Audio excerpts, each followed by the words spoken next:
নাসিরউদ্দিন পাটোয়ারির ইস্যুটা এটা তাদের ক্রিয়েট করা ইস্যু।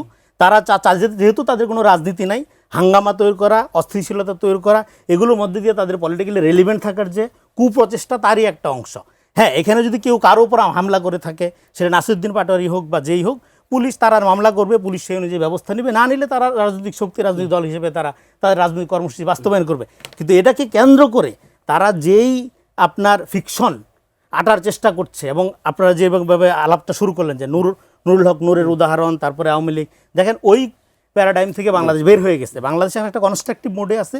এখানে যে কোনো রকম অ্যানার্কি, মব, কেওয়াটিক কন্ডিশনকে মানুষ এখানকার গণবিরোধী রাজনীতির অংশ হিসাবে দেখবে, এবং সেই গণবিরোধী রাজনীতিটাকে তারা যতটাই একটা ইন্টেলেকচুয়াল ফ্লেভার দিয়া এবং অন্যকে ডিফেম করার মধ্য দিয়া, হ্যাঁ, অন্যকে দলীয় দালাল বানানোর চেষ্টা এবং নিরপেক্ষতার একটা সংজ্ঞা, শুধু তাদের পক্ষে নতুন ফ্যাসিবাদ কীভাবে তৈরি হয়, শুধুমাত্র তাদের পক্ষে থাকলে আপনি সহি, অন্য কোনো দল করা যাবে না, অন্য কোনো মতের পক্ষে থাকা যাবে না, করলে আপনি দালাল। এই যে নতুন তারা রিয়েলিটি তৈরি করার চেষ্টা হাসিনা এইভাবেই শুরু করছিল। ফলে হাসিনা ক্ষমতায় থেকে যেটা করছিল, তারা ক্ষমতায় না যেয়েই সেই জিনিসটা করার চেষ্টা করতেছে।